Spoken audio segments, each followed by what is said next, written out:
come back.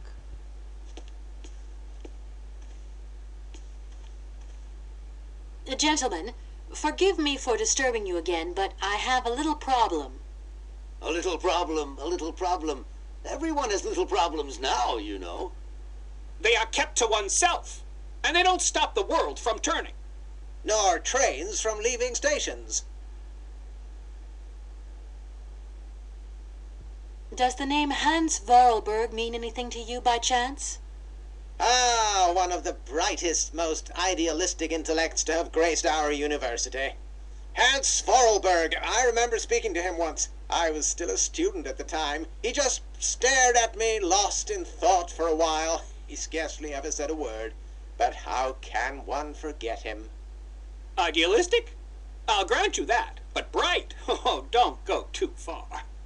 He was completely incapable of passing any exams. All he ever did was to sit in on lessons, and not many of them either. Paleontology, mainly. He had an unhealthy passion for mammoths, which matched the state of his intellect perfectly. That is to say, prehistoric. Prehistoric? How dare you? A little far-fetched, maybe. But he did have flashes of intellectual brilliance, comprehensible only to high-minded scholars who hold no score by appearances. My dear colleague, your hasty conclusions are somewhat cavalier. My assessment is wholly accurate. The boy was a little odd. You must concur if my father, who was rector of the university at the time, had not shown great indulgence towards him. Hans Vorarlberg would have never attended this establishment. What about the bandstand, then? Is that the work of a deranged mind? Even after all these years, you are still jealous of it. My dear colleagues, I beseech you, let's show some decorum. We have a visitor. What do you want with Hans Vorarlberg, miss? Are you a member of his family? No, not at all. I'm looking for him to clear up an inheritance matter. Is he still here? What? Here? At the university? No, not at all. He left a long time ago. Yes, a very long time ago. The very year I was nominated to this position, in fact. Almost 50 years ago already. The poor soul moved on once he learned all he needed to know about mammoths. Ah, this establishment was never quite the same after his departure, it must be said. You mean to say it was never as bad? All that oddball brought to this university was his misplaced fantasies. Gentlemen, gentlemen, let's try to retain the calm and level-headedness that befits our position. Excuse me. Miss, we find ourselves terribly put out by the presence of your train in our station and by its recurrent immobility. Indeed, the situation is very regrettable. Your huge locomotive is very cumbersome.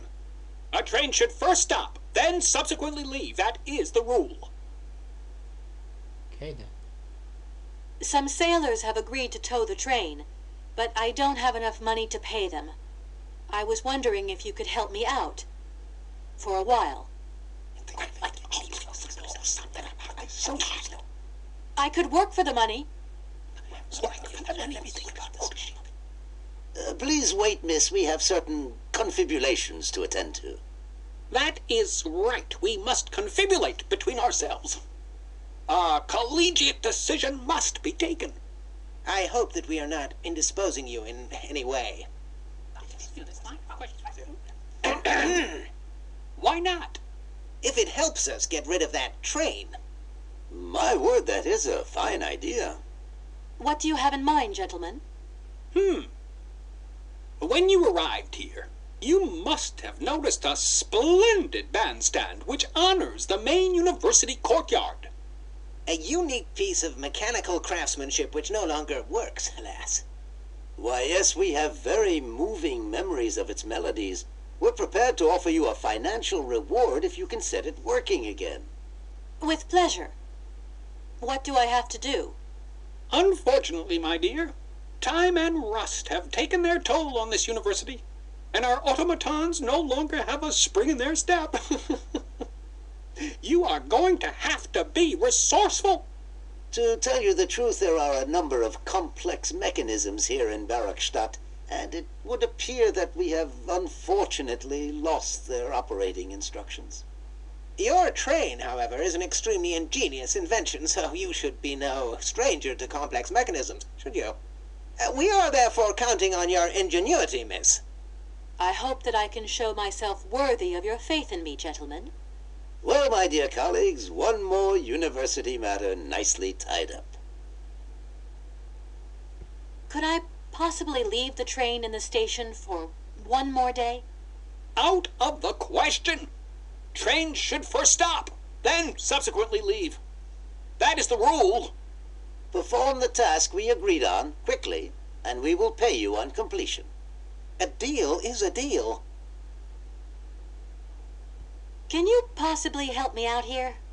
Miss, your insistence is almost verging on indecency. We cannot constantly be at your disposal. We have many other requests to attend to. If you don't mind, could you not disturb us all the time? Thank you. Well, I think we talked about pretty much everything with these guys, so we should probably get going. Here we are, busy chatting, and look at the clock. It's tea time. Already? My word, doesn't time fly by? Thank you for a charming visit, miss. And thank you, gentlemen.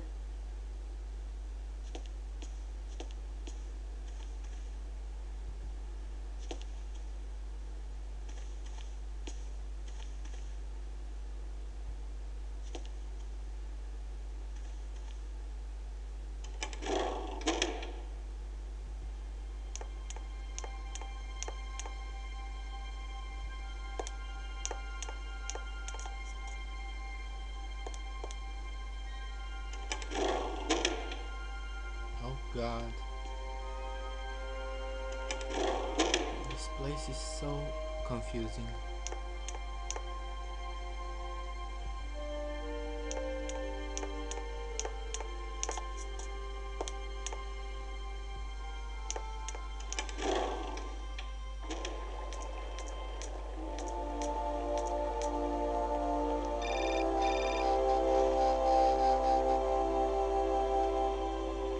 Hello?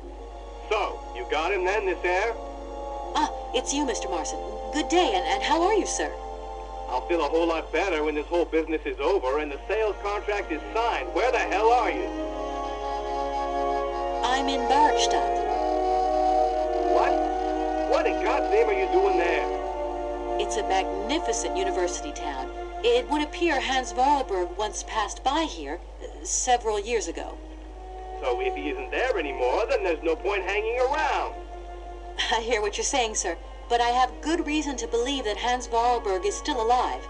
For the time being, I'm trying to gather extra information from people who have known him. What's your next destination? I'm not exactly sure yet. Doesn't sound like you know too much, Kate.